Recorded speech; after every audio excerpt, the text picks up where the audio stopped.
Pakistan's most watching legal awareness YouTube channel.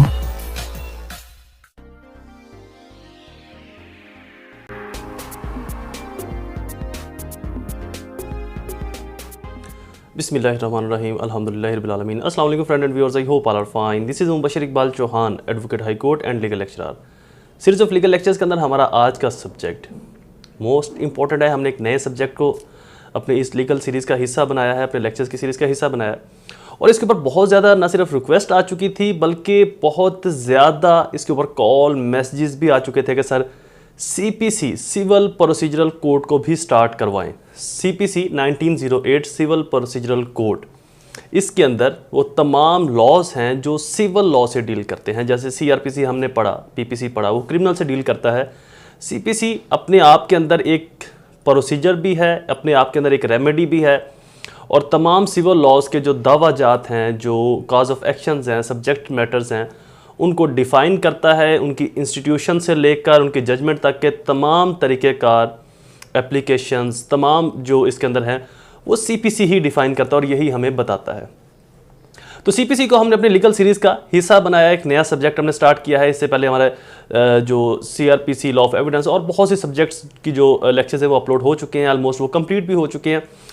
लेकिन चूँकि पहले जो हम जो लेक्चर डिलीवर करते थे वो सिर्फ क्वेश्चन वाइज करते थे, सेक्शन वाइज नहीं करते थे, बट अब मैंने दोनों तरीकों को मिक्स करके एक नया तरीका इंट्रोड्यूस करवाया। इससे पहले जनरली कोई भी जो लेक्चरर है वो या तो क्वेश्चन वाइज करता था या सेक्शन वाइज करता था, तो दोनों का मिक्स कोई नहीं करता था। क्योंकि इसकी बहुत सी रीजन हो सकती हैं, शॉर्टेज ऑफ टाइम और बहुत सी वजूहात, बट अब मैंने एक नया तरीका इंट्रोड्यूस करवाया है। मैं अब से CPC और जितने भी हम बुक्स के जो लेक्चर्स अपलोड करेंगे उसके अंदर ना सिर्फ क्वेश्चन वाइज मैं बताऊंगा, क्वेश्चन वाइज चूंकि एग्जामिनेशन पॉइंट ऑफ व्यू से क्वेश्चन वाइज आपका प्रिपेयर होना जरूरी है, बट एग्जाम से पहले प्रिपरेशन के लिए कॉन्सेप्चुअल आपका प्रिपेयर होना, सेक्शन वाइज आपका प्रिपेयर होना जरूरी है। तो अब मैंने इस नए तरीके को इंट्रोड्यूस करवाया है और उम्मीद करता हूं कि ये ना सिर्फ आपको समझ आएगी पहले लेक्चर्स की तरह, बल्कि ये बहुत ज्यादा फायदेमंद भी साबित होगा। एक ही प्लेटफॉर्म के ऊपर दोनों चीजें आपको मिलेंगी, क्वेश्चन वाइज भी और सेक्शन वाइज भी। तो क्वेश्चन के साथ साथ मैं क्वेश्चन वाइज भी एक्सप्लेन करता चलूंगा और जहां जहां पर उनके सेक्शन है वहां पर उनको सेक्शन वाइज भी एक्सप्लेन करता चलूंगा। तो CPC का आज का हमारा जो पहला टॉपिक होगा, जो पहला क्वेश्चन होगा, उसको दोनों ही तरीकों से मैं एक्सप्लेन करूंगा, क्वेश्चन वाइज भी और सेक्शन वाइज भी। हमारा जो आज का टॉपिक है, आज का पहला क्वेश्चन है हमारा, वो है टेरिटोरियल जुरिस्डिक्शन, इलाकाई दायरे इख्तियार। जुरिस्डिक्शन कहते हैं दायरे इख्तियार या दायरे समात या इख्तियार समात। टेरिटोरियल इलाकाई, ज़मीनी हदूद कि एक ज़मीनी कितनी हदूद होती है किसी सिविल कोर्ट की किसी भी केस को सुनने के लिए, या किस किस एरिया के अंदर हुए काज ऑफ एक्शंस या ऐसे डिस्प्यूटेड मैटर्स को कौन कौन सी कोर्ट सुन सकती हैं किस किस एरिया की। ये सेक्शन डील करता है section 16 to 21 CPC 1908 civil procedural code 1908, section 16 से सेक्शन 21 तक। तो मैं सेक्शन वाइज भी इसको पढ़ूंगा, रीड करूंगा और क्वेश्चन वाइज भी आपको बताऊंगा। शुरू करते हैं हमारा टॉपिक। लेक्चर स्टार्ट करने से पहले एज यूजुअल अगर आप मेरे YouTube channel law and communication skills के ऊपर नए हैं तो रेड बटन को क्लिक करके मेरे चैनल को सब्सक्राइब करना और साथ में ही बेल आइकन को प्रेस करके ऑल नोटिफिकेशन करना भूलें, ताकि ऐसे ही फर्दर तमाम इंफॉर्मेटिव लेक्चर्स आपकी एक्सेस में रहे और उनके नोटिफिकेशन आपको बर वक्त मिलते रहे। मजीद इन लेक्चर्स के जो नोट्स हैं उनका लिंक मैं नीचे डिस्क्रिप्शन के अंदर दे दूंगा, वहां पर जाकर आप इनको फ्री ऑफ कॉस्ट डाउनलोड कर सकते हैं। फर्दर मोर मेरी जो फीस है लेक्चर्स की उसको पे करना बिल्कुल ना भूला करें, ये बहुत ज़्यादा अहमियत की हामिल है, बहुत ज़रूरी भी है आपके लिए, माशरे के लिए, सोसाइटी के लिए और मेरे लिए भी, मेरी मोटिवेशन के लिए भी। स्पेशली उस वक्त मैं फूले नहीं समाता जब मुझे कोई कॉल मैसेज आते कि सर हमने आज आपके 3 लेक्चर्स की फीस पे की, 4 की 10 की 20 की। इट्स रियली इमोशनल फीलिंग, बहुत ज़्यादा मुझे उस वक्त ना सिर्फ प्राउड फील होता है बल्कि खुशी भी होती है कि यार किसी ना किसी तरीके से किसी ना किसी का किसी ना किसी वे से भला ज़रूर हो रहा है। तो ज़रूर उसको पे किया करें, चाहे मुझे बताएं तो मुझे खुशी होगी, ना भी बताएं तो डजंट मैटर, बट पे ज़रूर किया करें जितनी आपकी इस्तात हो। फीस मेरी कुछ आपने यूँ पे करनी है। फर्स्ट स्टेप कम से कम 10 रुपये आपने डोनेट करने, सेकंड स्टेप कम से कम 2 लोगों की आपने हेल्प करनी और थर्ड स्टेप मेरे पेरेंट्स के लिए दुआ, अल्लाह ताला उनको सेहत तंदुरुस्ती अता फरमाए। शुरू करते हैं हमारा टॉपिक, हमारा लेक्चर, क्वेश्चन वाइज भी और सेक्शन वाइज भी। टेरिटोरियल जुरिस्डिक्शन, इलाकाई इख्तियार समात, किसी भी कोर्ट का इलाकाई इख्तियार समात या लिमिटेशन ऑफ बाउंड्री उसकी कितनी है, उसकी हदूद कितनी है, उसकी हदूद का तयन कैसे किया जाएगा, किस किस प्रॉपर्टी को किस किस हदूद में कोर्ट सुन सकती है। आया अगर एक प्रॉपर्टी एक से ज्यादा कोर्ट की हदूद में एग्जिस्ट करती है, कुछ इस कोर्ट की हदूद में कुछ उस कोर्ट की हदूद में, तो उसको कैसे सुना जाएगा। या एक प्रॉपर्टी हदूद किसी और कोर्ट के अंदर आती है, उस प्रॉपर्टी का मालिक किसी और हदूद में जाता है, तो उसको कैसे डील किया जाएगा। या जिन दो लोगों के दरमियान में डिस्प्यूट है वही डिफरेंट कोर्ट्स की जुरिस्डिक्शन में रहते हैं, और जिस जमीन के बारे में डिस्प्यूट है वो किसी थर्ड कोर्ट की जुरिस्डिक्शन में है, तो कैसे इसको लॉन्च किया जाएगा, इनिशिएट लिया जाएगा, प्रोसीड किया जाएगा। इन तमाम चीज़ों का आज हम डिस्कस करेंगे। शुरू करते हैं हमारा लेक्चर। सबसे पहले प्रीफेस, आपको इसके बारे में थोड़ा सा इंट्रो मैंने दे दिया। रिलायंस सेक्शन या इसका रेलिवेंट सेक्शन, जनरली मैं अपने नोट्स के अंदर रिलायंस सेक्शन लिखता हूँ, ये ज़्यादा यूनिक है। Reliance section, section 16 to 21 CPC 1908। इसका जो क्रॉस रेफरेंस है suit valuation act 1882, West Pakistan civil code ordinance 2 1962। Lexical meaning of jurisdiction, इसके जुरिस्डिक्शन के मीनिंग क्या है। A courts pass to decide a case और इशू अ डिक्री। जुरिस्डिक्शन के matter है कि किसी कोर्ट की वो ताकत जिसके अंदर रहते हुए वो किसी भी केस को डिसाइड कर सकती है, जजमेंट अनाउंस कर सकती है, डिक्री पास कर सकती है, ऑर्डर दे सकती है। किसी भी केस की हदूद के अंदर किसी भी केस को सुनने का जो इख्तियार है वो किस कोर्ट के पास कितना है। चूंकि पिक्यूनरी जुरिस्डिक्शन के आगे हम लेक्चर पढ़ेंगे कि कोई भी कोर्ट कितनी मालियत तक के केस सुन सकती है, उसके अंदर ये तमाम चीजें ज्यादा बेहतर तरीके से क्लियर हो जाएंगी। आज का हमारा टॉपिक सिर्फ टेरिटोरियल जुरिस्डिक्शन के ऊपर है, ताकि इसको मैक्सिमम तरीके से हम एक्सप्लेन कर सके, मैं आपको समझा सकूं। डेफिनेशन ऑफ जुरिस्डिक्शन, इसकी डेफिनेशन क्या है। जुडिशरी के स्टूडेंट जो हैं इन दोनों में से किसी एक को लिख दें, LLB के स्टूडेंट जो हैं इन दोनों में से दोनों डेफिनेशंस को अपने एग्जाम के अंदर लिखेंगे। डेफिनेशन ऑफ जुरिस्डिक्शन, जुरिस्डिक्शन में be defined as the power of court to hear and determine the case, to adjudicate or exercise any judicial power in relation it। judicial powers मतलब कि court की जो jurisdiction, court की ताकत, इख्तियार समात किस तरह के केसेस को किस कब कहाँ कैसे कितनी मालियत के केसेस को सुन सकती है, डिसाइड कर सकती है। काइंड्स ऑफ जुरिस्डिक्शन, जुरिस्डिक्शन की कितनी काइंड्स है। पहली territorial jurisdiction, second pecuniary jurisdiction, third personal jurisdiction, fourth subject matter jurisdiction. Kinds of jurisdiction के आगे टेरिटोरियल जुरिस्डिक्शन मेन हेडिंग के अंदर आ गया, आपने इसको सब हेडिंग के अंदर लेकर आना है, ये बाई मिस्टेक यहां पर आ चुका है। Lexical meaning of territorial jurisdiction, मुनासिब मायने क्या है टेरिटोरियल जुरिस्डिक्शन के। According to Black's law dictionary, Black law, ये सभी जो डेफिनेशंस है मैं ब्लैक्स लॉ से लिखता हूं। Jurisdiction over a case arising in और involving person residing within a defended territory. Territorial jurisdiction का मतलब है कि जिस शख्स के साथ डिस्प्यूट है या जिसका डिस्प्यूट है वो कहां पर रह रहा है, किस कोर्ट की लिमिट के अंदर, किस कोर्ट के हदूद के अंदर, किस कोर्ट के दायरे इख्तियार के अंदर उसका केस बनता है या जाता है। Definition of territorial jurisdiction, the geographical area over which the government और governmental sub division has power. एक जियोग्राफिकल एरिया, एक जमीनी एरिया जिसको गवर्नमेंट डिफाइन करती है डिफरेंट वे से, डिस्ट्रिक्ट की लेवल के ऊपर, रीजन, कोर्ट्स की जो कैटेगरीज डेफिनेशन है। Territorial jurisdiction in suit relating to immovable property under section 16। अब हम 16 सेक्शन की जो वर्डिंग है उसको पढ़ते हैं। सेक्शन 16 की जो वर्डिंग है, 16 सेक्शन की जो वर्डिंग है, for the recovery of immovable property with और विदाउट रेंट और प्रॉफिट। अगर आपने किसी इमूवेबल प्रॉपर्टी की रिकवरी करनी है, अगर आपने रेंट या विदाउट रेंट के मैटर्स के मामले की प्रोसीडिंग करनी है, पोर्शन ऑफ इमूवेबल प्रॉपर्टी, किसी इमूवेबल प्रॉपर्टी के पोर्शन की प्रोसीडिंग आपने करनी है, foreclosure, sale, redemption of mortgage, for the determination of right interest immovable property, for compensation of wrong to immutable property, for recovery of movable property actual under distrain और attachment, इन तमाम दवाजात की आपने proceeding करनी है। shall be institute, इसको आप court के अंदर फाइल करेंगे in the court within the local limits of whose jurisdiction the property is situated, or in the case suits refer to the clauses C at the place where the cause of action has wholly or partially arise। तो अगर आपने तमाम किस्म के दवाजात की आपने filing करनी है, सूट फाइल करना है, तो आप जो जिस कोर्ट की लोकल जुरिस्डिक्शन बनेगी उस कोर्ट के अंदर आप फाइल करेंगे, या जहां पर मुकम्मल तौर पर या partially cause of action arise हो। काज ऑफ एक्शन कहते हैं डिस्प्यूटेड कंट्रोवर्शियल मैटर को, यानी कि एक चीज के बारे में मैं कुछ और कह रहा हूं और सामने वाला उसके बारे में कुछ और, मैं एक को अपनी प्रॉपर्टी डिक्लेयर कर रहा हूं, सामने वाला उसको अपनी प्रॉपर्टी डिक्लेयर कर रहा है, या मैंने बोला कि मैंने इससे पैसे लेने हैं, वो कहता है जी मैंने इसको पैसे दे दिए हैं।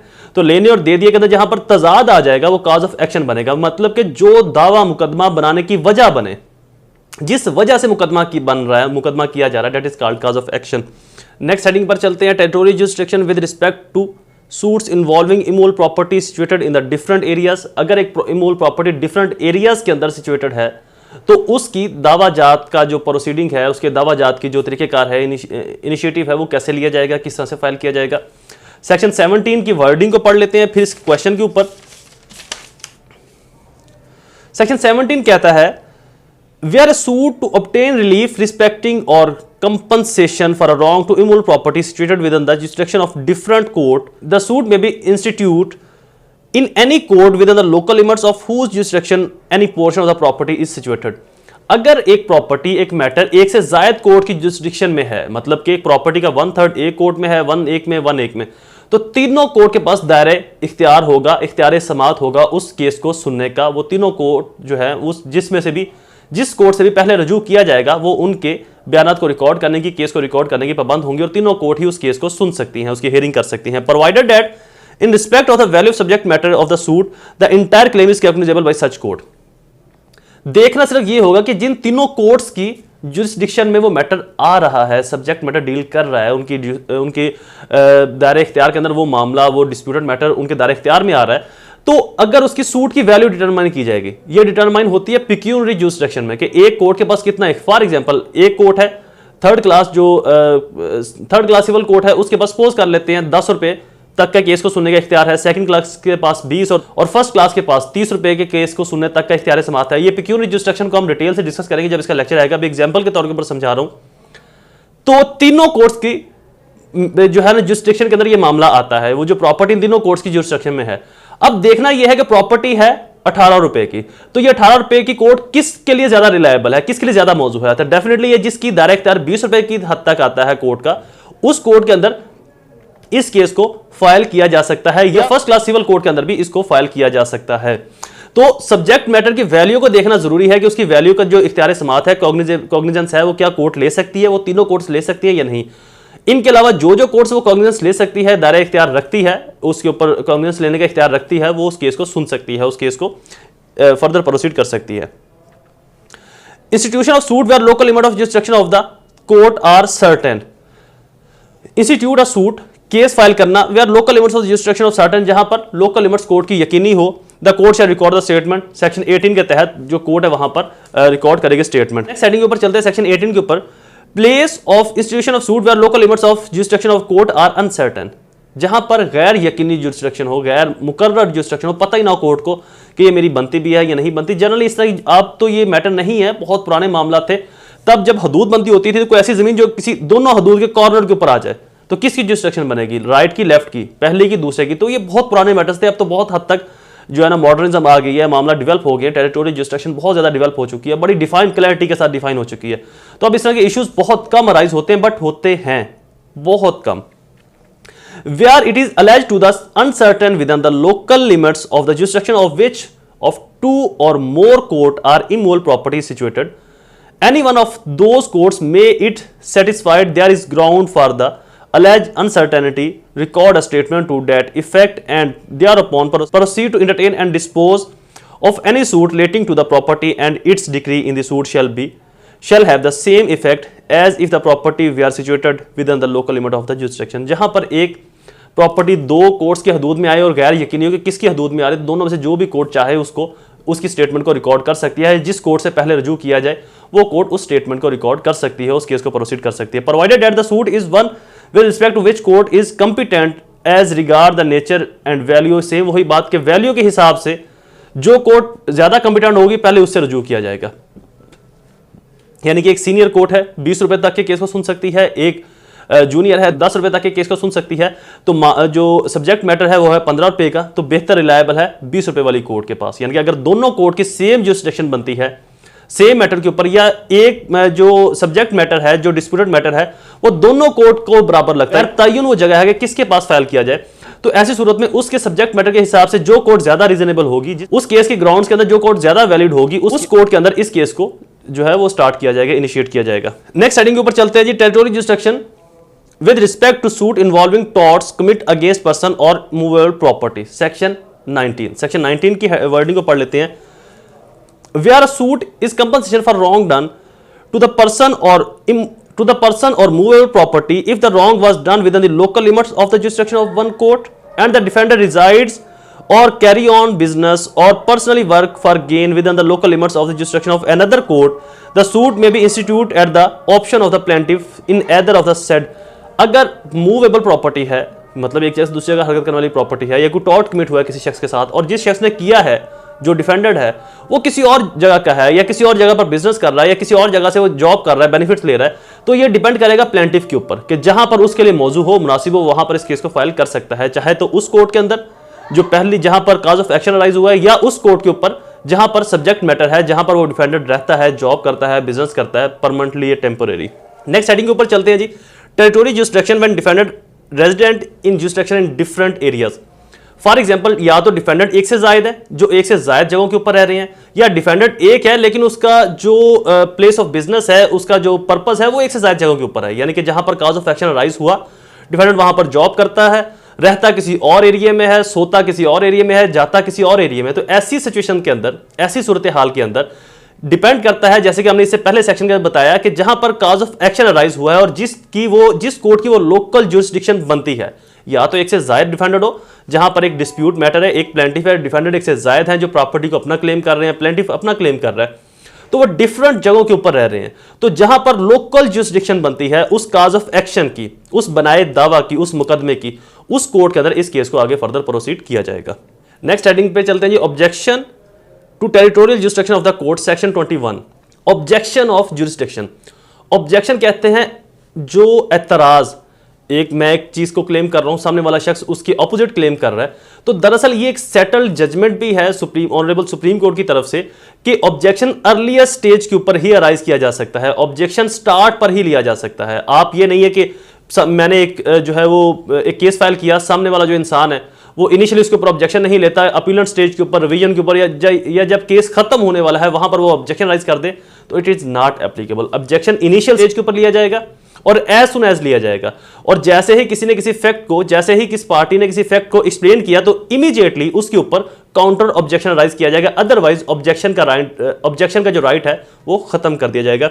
इसकी वर्डिंग में पढ़ लेते हैं, no objection as to place of suing shall be allowed by any appellant or revisional court unless such objection was taken in the court of first instance at the earliest possibility opportunity and in all cases where issue are settled at or before such settlement and unless there has been consequent failure of justice। यानी कि इसका मतलब है कि इंसाफ के तकाजों को fulfil किया जाए। दरअसल क्योंकि एक सिंपल बात है कि जो चीज झूठ है वो सामने वाले को इनिशियल स्टेज के ऊपर ही झूठ लगेगी। आगाज में एक शख्स उसके ऊपर ऑब्जेक्शन रेज नहीं कर रहा, जो बात मैंने कही है वो उसको मान रहा है, और बाद में वो कहे कि नहीं जी ये बात गलत है, तो ये कॉमन सेंस भी इसको तस्लीम नहीं करती। तो लॉ चूंकि कॉमन सेंस से चलता है, लिहाजा किसी भी ऑब्जेक्शन को as soon as earlier stage के ऊपर ही ऑब्जेक्ट किया जाएगा, एतराज लगाया जाएगा, अदरवाइज उसके एतराज का जो राइट है सामने वाली पार्टी का खत्म कर दिया जाएगा। Who may raise objection? कौन ऑब्जेक्शन राइज कर सकता है? Objection is raise by defendant against whom cause of action is brought।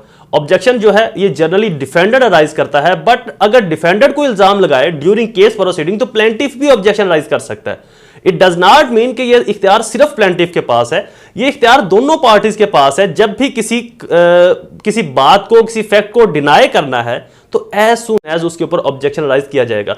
तो हमेशा याद रखिएगा, जब भी आप अपील में जाएं, रिव्यू रिवीजन में जाएं, इवन दो आप सुप्रीम कोर्ट तक भी जाएं, ऑब्जेक्शन सीपीसी सेक्शन 21 के तहत राइज किया जाता है, और as soon as initial stage के ऊपर जैसे ही सामने वाले ने कोई बात कही, इमीडिएटली उसके ऊपर ऑब्जेक्शन जो है वो रेज किया जाएगा, अदरवाइज आपके ऑब्जेक्शन का राइट खत्म कर दिया जाएगा, फिर आपको ये राइट नहीं मिल सकता।